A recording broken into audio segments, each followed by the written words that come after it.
There is no new normal for querying for new authors. At least not one I know about.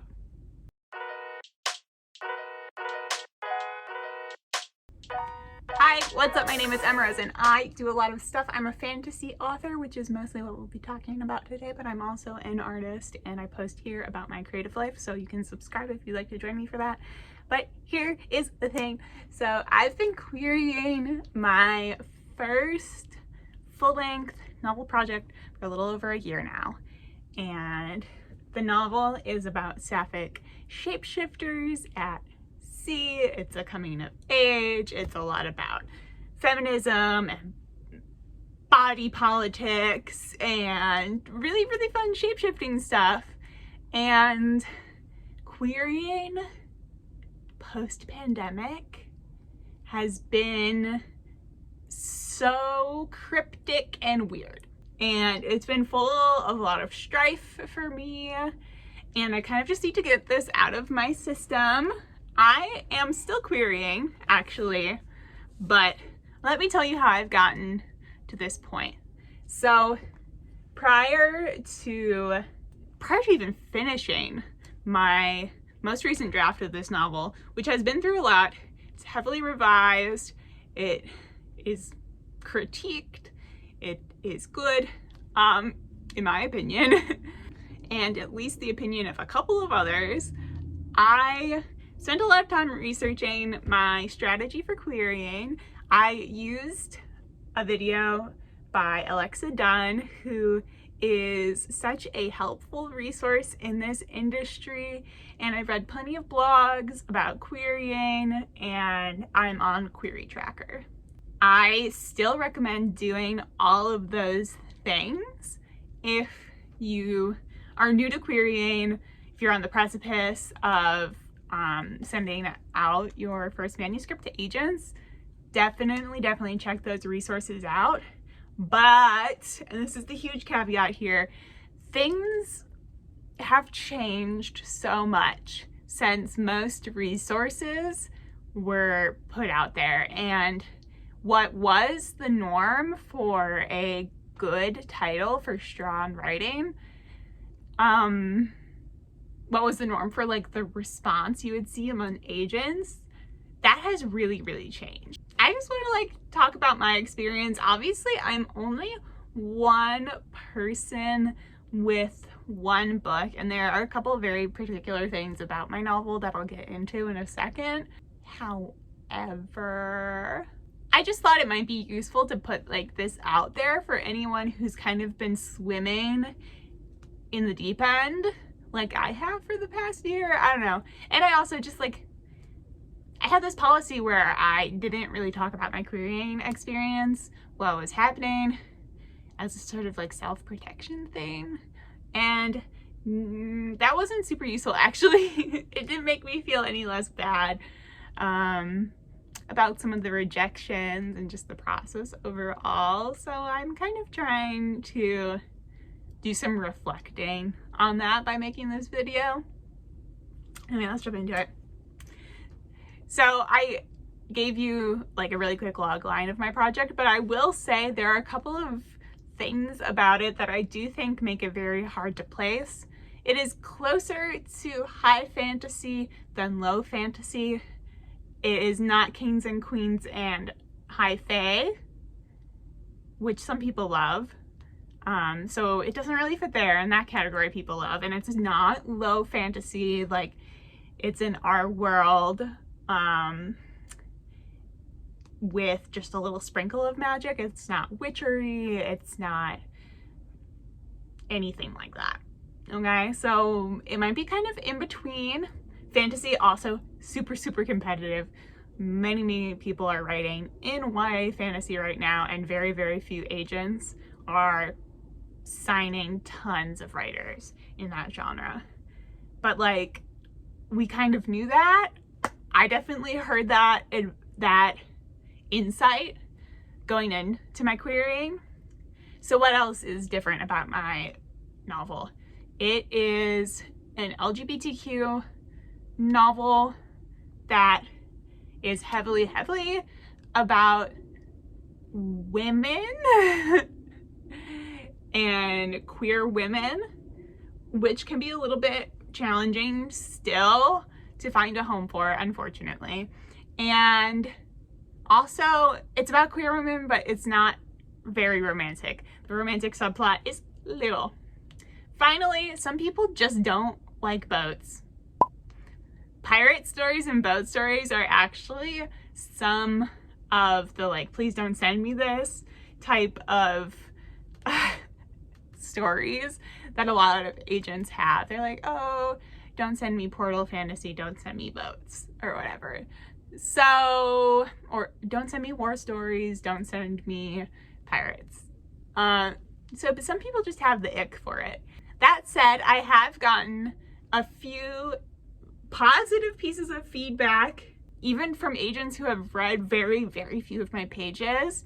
And I've gotten a few nibbles, but no bites, no fulls, and I have been trying very hard. I've queried over 25 agents at this point, and I took a break for a while at the beginning of this year, and I took a break for a while at the end of last summer. After both of these periods of time, I revised my query package, which involved rewriting my query letter, getting more feedback on it, tweaking some things, and tweaking my strategy a little bit.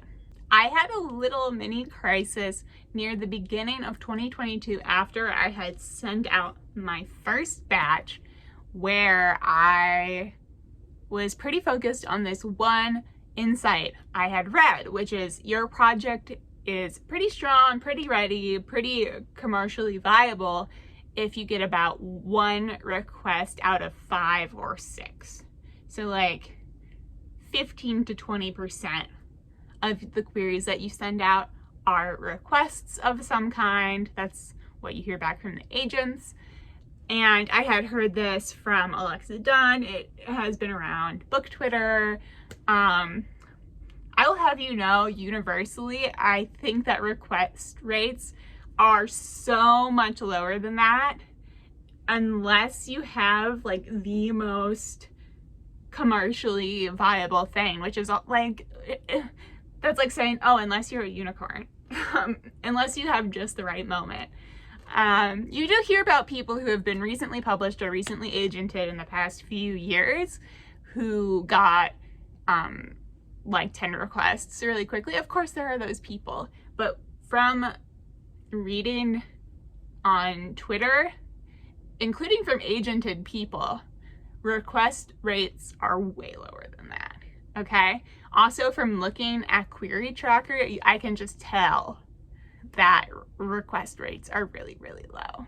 I've actually found it really difficult to find enough agents to submit to simultaneously. That's been one problem in my journey so far. So I did not plan to be querying for over a year, although like I said, I did take some breaks to like honestly freak out a little bit and reevaluate. But I think I planned to be querying for a year tops and then fully put this aside. But response times are extremely long right now, and tons of people's inboxes are closed, or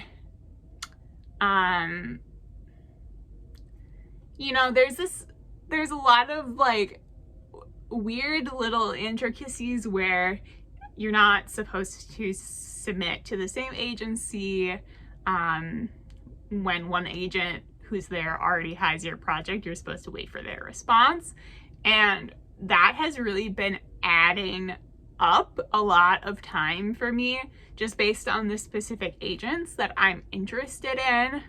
It gets to the point where I have had things out at every agency that has, you know, open inboxes and has people I'm interested in, and I can't like double up. And so I just kind of have to wait until more inboxes open. So the time period has stretched out a lot. And from what I understand, and this is like absolutely no judgment to agents at all, I really, really appreciate the work you're doing.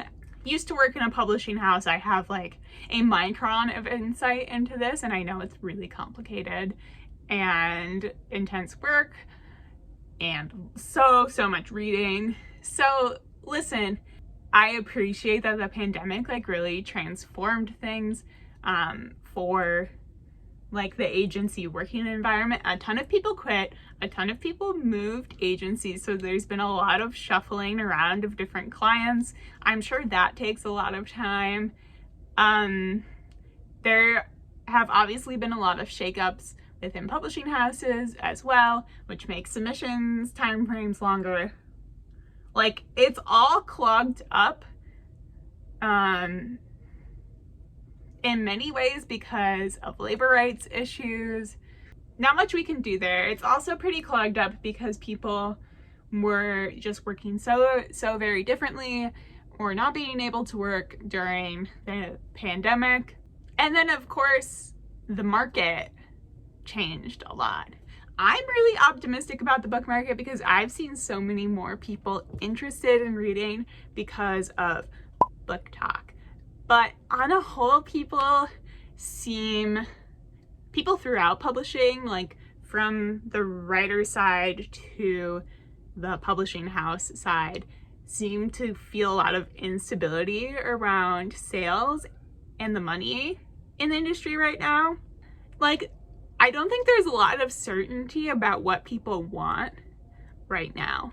I will say there are some agents out there who I've either seen in Query Tracker or who I've queried to personally, who keep their inboxes open when they're clearly not reading anything for sometimes upwards of 6 months at a time. And that, I'm not really sure why they do that. I don't really get that. As an author, I would prefer that they were just closed. I also don't really understand, although I'm more sympathetic to why agents have not really revised their response times. A lot of people still say they respond within 4 to 6 weeks, which is just like way faster than you can expect most people to respond at this point. I think that is more of like a good intentions kind of thing, or they haven't adjusted to their new workload or flow or whatever. But I don't know. I think agents who keep their inbox open may be yearning for some like kind of, again, unicorn client, someone they really have a specific vision for. They're just waiting for that to land in their inbox. Or if they see, if someone submits to them and they see a bunch of other agents fighting over them, it's possible that that's why their inbox is open, so that they have a fighting chance at it. And I know people have been experiencing this for years. I'm pretty sure a lot of what I'm describing in this video is just intensifying. Like, I think it's just intensified now. But it's been a growing trend for like the past 5 or more years, in that time range. But like, I don't really vibe with getting responses like over a year after I queried. I kind of wish that people wouldn't respond at all at that point in time. That's a little bit weird to me. These are obviously just my preferences. So all this to say, I don't think it's really like shaken out yet what is going on, what's popular, how agents are approaching things these days, what they want, when they want it. Obviously, if you're in the query trenches while you're watching this video, I wish you the very best of luck, and I hope it's faster for you. As for me, I've kind of like just been dealing with waves of sadness for it. I, to a certain degree, know how to handle rejection, and I knew that rejection is baked into this process. But I mean, I don't think it's something you can completely get used to.